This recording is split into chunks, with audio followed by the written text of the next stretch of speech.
आते हैं हम लोग नेक्स्ट प्रश्न की तरफ। कुछ पौधों को उगाने के लिए कायिक प्रवर्धन का उपयोग क्यों किया जाता है? तो हम लोग कायिक प्रवर्धन की बात करें तो ऐसे पौधे में ही संभव है जिनके जड़, तना और पत्तियों से नए पौधे को उगाने की क्षमता होती है। कुछ पौधों में बीज नहीं होते, केवल कायिक जनन द्वारा ही उगाया जा सकता है। कायिक जनन बीज रहित पौधों को उगाना संभव है। केला, नारंगी, गुलाब, जास्मीन तथा गन्ने में बीज बनने की क्षमता कम है या बिल्कुल नहीं है।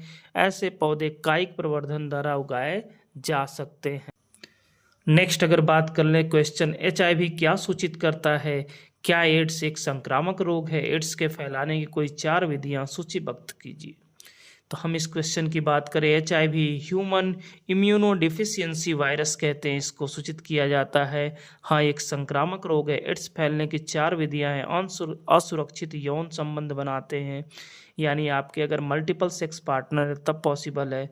संक्रमित सुई इंजेक्शंस के द्वारा, रक्त के द्वारा HIV का संक्रमण होता है तथा माँ के द्वारा शिशु में HIV का संक्रमण हो सकता है गर्भावस्था के दौरान।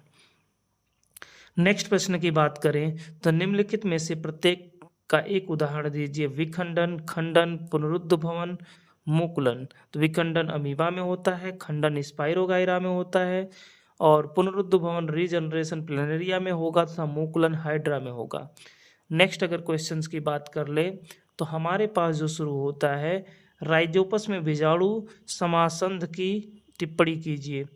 तो राइजोपस में कवक जाल ऊर्ध्व तंतुओं पर एक गोल संरचना का निर्माण होता है। यह गुच्छ बीजाणुधानियां होती है, यानी इनका नाम क्या है? बीजाणुधानी, जिनमें पाए क्या जाते हैं? इनमें बीजाणु पाए जाते हैं।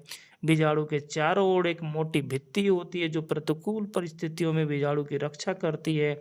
नभ सतह के संपर्क में आने पर बीजाणु क्या हो जाते हैं? अंकुरित हो जाते हैं।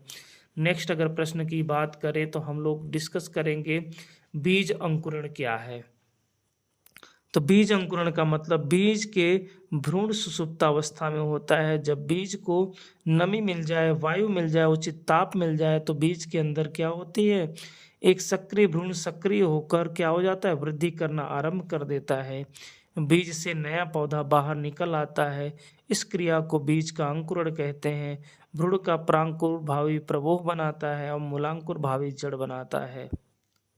और आखिरी प्रश्न के बारे में हम लोग डिस्कस कर लेते हैं।